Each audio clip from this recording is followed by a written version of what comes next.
Olá, amigos.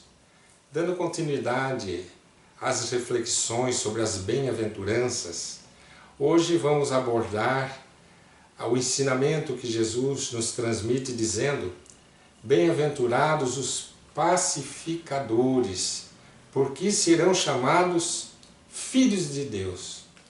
Então vamos ouvir bem esse ensinamento de Jesus. Os pacificadores serão chamados filhos de Deus. A primeira pergunta que nos vem à mente é: mas não somos todos filhos de Deus? Por que os pacificadores serão chamados filhos de Deus? Nós deixaremos de ser filhos de Deus? Para entendermos esse ensinamento de Jesus, é muito importante nos reportarmos a uma reflexão que Allan Kardec faz, muito interessante, quando ele vai falar nas questões dos profetas, na questão de Elias, da forma que eles julgavam honrar a Deus. Porque Allan Kardec diz que conforme o caráter que se dá à divindade, o indivíduo vai julgar honrá-lo com as práticas de atividades que agradassem a essa divindade, agradassem a Deus. Daí porque, quanto mais primitivo o ser humano, mais primitivas as práticas ligadas às divindades. Então os seres mais primitivos faziam sacrifícios estranhíssimos, até de seres humanos, porque eles julgavam que o caráter da divindade se sentia prazerosamente bem com esse donativo, digamos assim, era como se fosse aplacar a ira de um Deus. Mas à medida que o ser humano vai evoluindo, vai mudando o conceito de Deus e esse caráter que ele dá a Deus. Mas veja que interessante. Segundo o livro de Reis, o primeiro livro de Reis, o encontro de Elias com Acabe, o rei de Israel, demonstra que Elias ainda olhava para Deus como um Deus vingativo, um Deus dos exércitos, um Deus parcial que protegia Israel contra todos os outros povos da terra. Então, se nós formos recordar aquela história, nós vamos nos lembrar que Acabe, rei de Israel, ele se consorcia, se casa com Jezabel, que era a princesa do reino fenício, e era uma sacerdotisa naquela época dos Baal, os baalitas, aqueles que adoravam Baal. E ela vem para Israel, aceita vir para Israel, desde que Acabe, o rei, persiga todos os seguidores de Deus, do Deus único, do Deus de Israel. E começou uma verdadeira perseguição.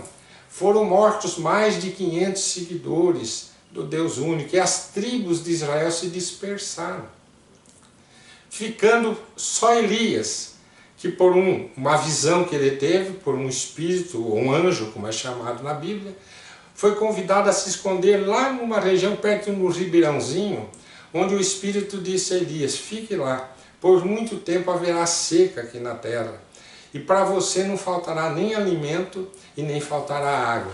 E Elias vai à beira daquele ribeirão, numa região muito distante, e dizem que as aves, corvos, vinham alimentar Elias, traziam alimento para Elias. E ele ficou ali durante 1, 2, 3 anos, e a seca dizimou a população de animais de Israel e, por consequência, de muitos seres humanos. Acabe foi ficando mais nervoso, Jezabel, a sacerdotisa, mais instigava Acabe, dizendo que é porque ainda tinha um profeta de Deus vivo.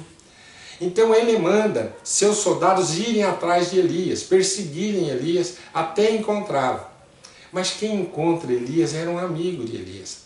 E quando ele encontra, ele diz: olha, Acabe está te procurando. E Elias, sem nenhum temor, diz assim: diga para ele que eu marco um encontro. Eu quero fazer a ele um desafio, que de uma vez por todas se defina quem é o verdadeiro Deus. E marcaram aquele encontro para Monte Carmelo. Lá em Monte Carmelo foi Elias, foi Acabe com seu exército, foram os representantes das 12 tribos de Israel e os 400 sacerdotes de Baal. Então Elias propôs o repto, o desafio. E esse desafio consistia em colocar algumas lenhas, como se fosse uma pira, que fosse ali molar um carneiro, alguma coisa, mas eram só lenhas. Naquela época de seca, pediu que molhasse a lenha. E o que aconteceu?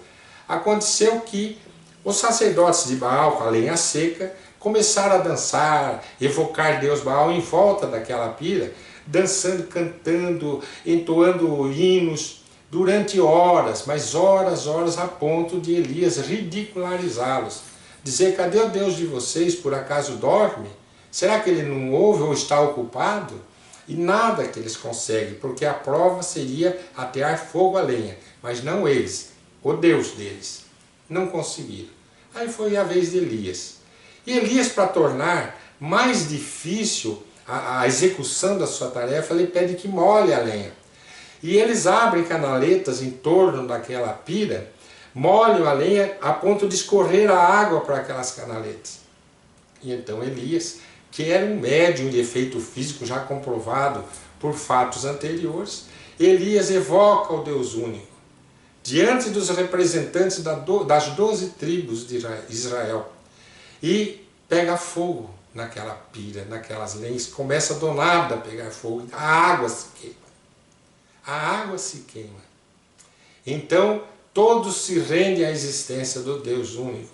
E Elias vira para Acabe e diz, então agora você manda decapitar todos os sacerdotes de Baal.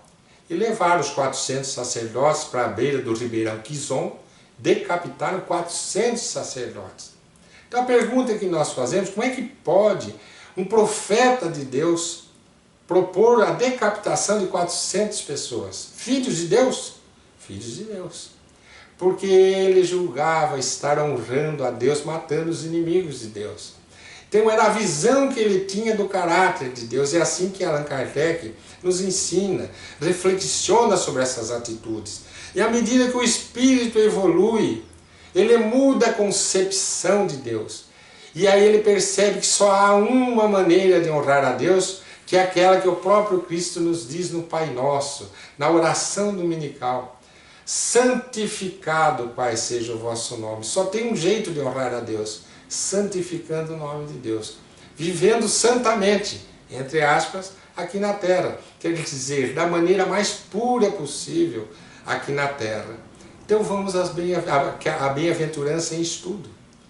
Bem-aventurados pacificadores, porque serão chamados filhos de Deus. Então, na verdade, Jesus está dizendo que os verdadeiros seres, filhos daqui na terra, seres humanos que vão estar honrando a Deus, serão aqueles que estiverem pacificando o mundo, que estiverem trazendo paz ao mundo. Aí sim nós estaremos agradando ao Pai. É isso que Jesus está nos ensinando com essa bem-aventurança. E aí nós vamos olhar para a história.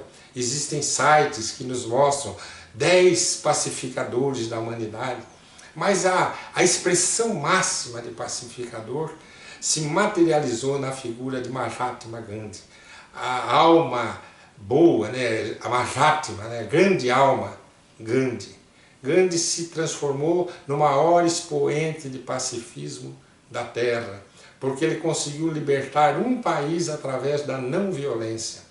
Ele conseguiu convencer o povo indiano a não reagir à agressão dos ingleses e libertou o país. E quando viu que não dava, cada vez que as coisas complicavam, ia virar tumulto e guerra, ele fazia jejum. Ele dava a própria vida para a Índia se libertar da Inglaterra e conseguiu a libertação da Inglaterra sem derramamento de sangue. As guerras, infelizmente, não puderam comemorar a libertação, porque houve a divisão entre o Paquistão e a Índia e houve conflitos entre eles que impediu a comemoração da data, do dia da libertação que Gandhi conseguira através de pacificar todo um país, convencendo a não violência, com aquela frase máxima que o caracterizou durante um comício, uma conferência cheia de pessoas, quando pessoas levantam as armas e falam, vamos à guerra, e Gandhi diz, por qualquer causa em que eu acredite, eu darei minha vida, mas por nenhuma eu tirarei vida alguma. Até o nosso próximo encontro.